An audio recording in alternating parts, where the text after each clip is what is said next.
चलिए बच्चों, रेजोल्यूशन की क्लास नंबर 3 हम लोग आज करने जा रहे हैं।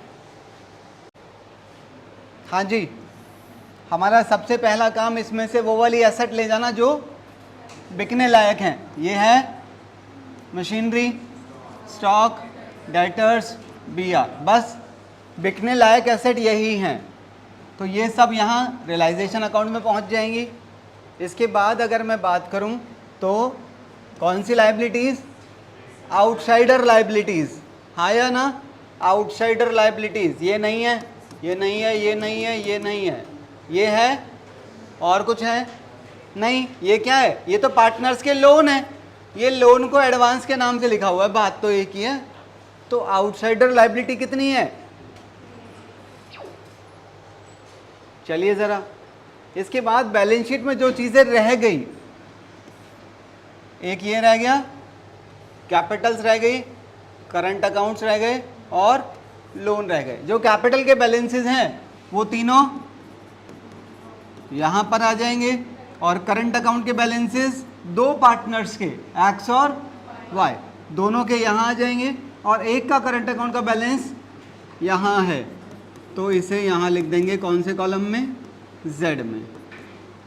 कोई दिक्कत? ठीक है, इसे हटा दो। कैश वो बैंक वाला अपने घर चला जाएगा। कितने गए? 30,000 अपने घर आ गया। और क्या बच गया? दोनों पार्टनर्स के लोन। तो दोनों के लोन अकाउंट आप चाहें तो इकट्ठा भी बना सकते हैं, मैंने अलग अलग बना रखा है, ठीक है। पर अलग अलग बनाने के कुछ ना कुछ फ़ायदे ही रहेंगे आप लोगों को। तो दोनों का बैलेंसेस क्रेडिट हैं तो मैंने क्रेडिट में लिख दिया। कोई समस्या? देखो अब बात सुनो ज़रा काम की। इसके आगे हमारा अगला काम क्या होता है? बैलेंस शीट तो खाली हो गई होगी, अगला काम रहता है एसेट वगैरह को बेचना। आप सबसे पहले इन दोनों का निपटारा कर लो। सोच लो पहले ही, आपके पास दो रास्ते रहते हैं।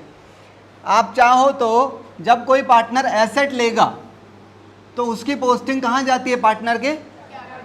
तो आपकी मर्जी है, आप चाहें तो उसे करंट अकाउंट में डील कर सकते हैं, और अगर कोई पार्टनर लायबिलिटी पे करेगा तो उसका फ़ायदा आप उसे करंट अकाउंट में देंगे। और यहाँ पर जब प्रॉफिट या लॉस निकलेगा तो उसे भी कहाँ भेजेंगे? उसके बाद करंट अकाउंट के बैलेंसेस को कहाँ भेजेंगे? और फाइनल पेमेंट यहाँ कर देंगे। आप ऐसा भी कर सकते हैं। दूसरा रास्ता सिंपल, आप सबसे पहले आज इन्हें बंद करके इनके बैलेंसेस को कहाँ भेज दो, तो ये हट ही जाएगा एक तरह से। मतलब दोनों रास्ते ठीक हैं। पहला रास्ता क्या है?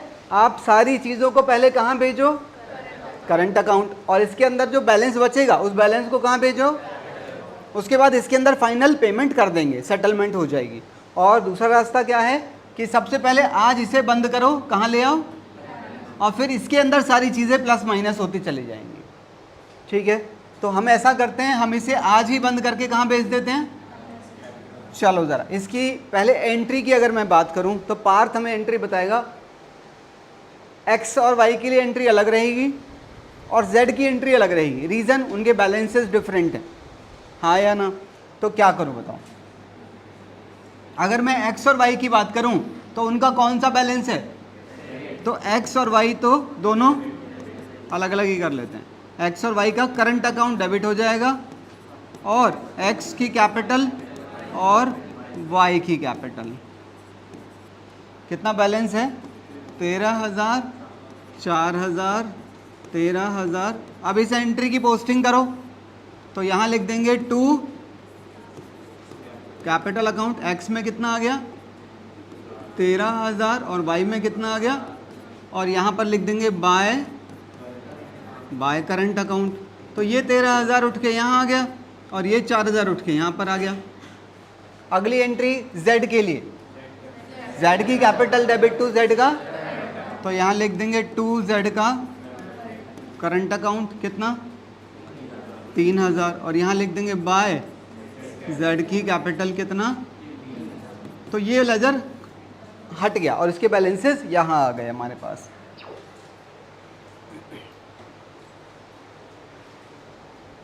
इसके आगे आपका काम बिल्कुल नॉर्मल हो जाता है, जैसे आप लोगों ने पीछे के क्वेश्चंस में किया था। चलिए ज़रा सबसे पहले वो वाली एसेट जो कैश में बिकी हैं। एसेट्स के 3 ट्रीटमेंट बताए थे। निखिल कह रहा है मैं एक बार रिपीट करना चाहता हूँ पूरी क्लास के लिए, बताइए। या तो कैश में बिकेगी, या पार्टनर ले लेगा, या लाइबिलिटी ले लेगी उसे, हाँ या ना। और लाइबिलिटीज़ के भी 3 थे। आयुष तुम बताना चाह रहे हो? हैं? लाइबिलिटीज़ के 3 ट्रीटमेंट थे। Liability can be paid in cash, और it can be taken over by any of the partners, और liability can take over any asset. तो वो एसेट और लाइबिलिटी और एसेट वाला तो सेम ही रहता है, ठीक है। तो देखते हैं इन 5 में से कौन सी एसेट कैश में बिकी। आओ ज़रा। प्रीमिसेस बिकी, मशीनरी बिकी, स्टॉक बिका, डेटर्स भी हुआ है। डेटर और बियर दोनों के लिए लिखा है बस, बाकी ये 2 पॉइंट अलग हैं।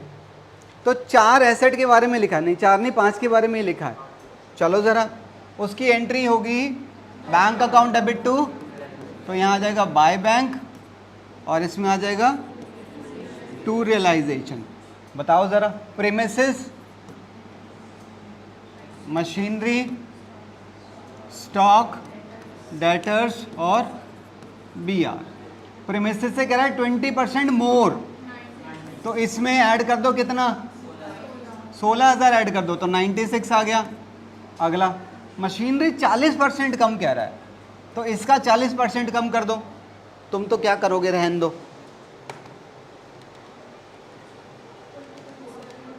40,800,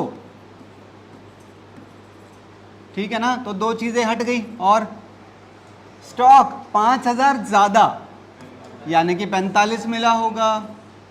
और debtors and BR at book value कह रहा है सेम 30, और तो टोटल बाहर आ जाएगा, टोटल की पोस्टिंग यहाँ पर आ जाएगी, ठीक है ना।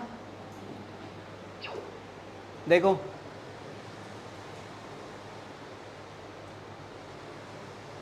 एसेट तो बची नहीं है ना, खत्म हो गई।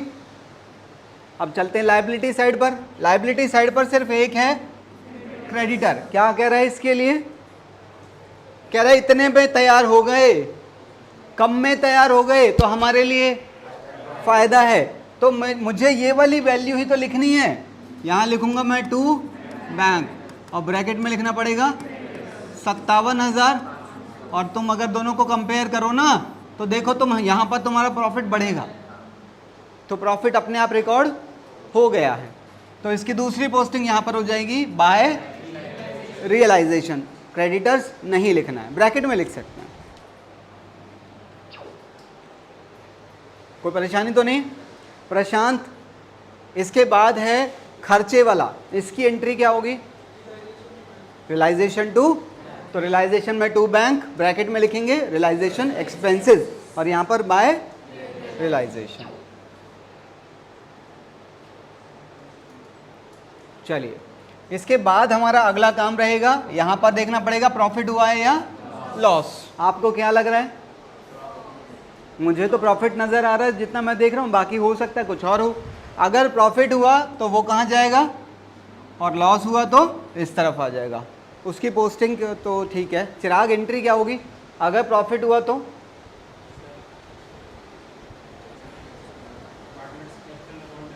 अगर प्रॉफिट हुआ तो कैपिटल डेबिट होगी। तो आप तो डेबिट कर रहे थे भी। हाँ हाँ, रियलाइजेशन का बैलेंस है ये क्रेडिट, तो realization account debit to partners capital, ठीक है ना। चलिए, ये पर यहाँ पर लॉस हुआ है भाई, ठीक है ना, वो देख लेना तुम लोग। लॉस हुआ है तो इधर डिस्ट्रीब्यूट हो जाएगा। इसके बाद हमारा एक काम और रह गया। अभी पार्टनर्स का 2 तरह का पैसा हमारे पास पेंडिंग है। अगर मैं एक्स की बात करूं तो यहाँ पर बैलेंस निकल रहा है, और वाई का बैलेंस भी यहीं आ रहा है, और जेड का भी। तीनों का बैलेंस क्रेडिट है, हाँ या ना। और इनके लोन में बैलेंस भी क्रेडिट है, पर लोन खाली एक्स और वाई का ही तो है। तो अगर मैं एक्स की बात करूं तो एक्स का लोन का बैलेंस भी क्रेडिट है और कैपिटल का बैलेंस भी क्रेडिट है। तो पहले क्या दूं? पहले लोन का पैसा देना पड़ेगा, तो पहले यहाँ लिखना पड़ेगा टू बैंक 15,000, और बैंक में आ जाएगा बाय एक्स का लोन कितना, 15,000। यहाँ पर लिख देंगे टू बैंक कितना, 5,000, फिर यहाँ पर लिख देंगे बाय वाई का लोन 5,000। अब तीनों की कैपिटल पेमेंट कर दो टू बैंक, 1 2 3, और तीनों की पोस्टिंग आ जाएगी by X capital, Y capital और बाय, तो तीनों की कैपिटल का बैलेंस यहाँ लिखना पड़ेगा और आपने अपना बैंक अकाउंट क्लोज कर देना, जो कि अपने आप ही क्लोज हो जाएगा।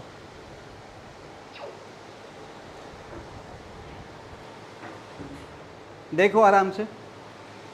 अभी आपके दिमाग में ऐसी कोई कंफ्यूजन अगर आए ना कि इसका बैलेंस अगर अपोजिट होता, कम होता, ज़्यादा होता, तो होल्ड करके चलना, अपने आप चीज़ें आ जाएंगी धीरे धीरे करके।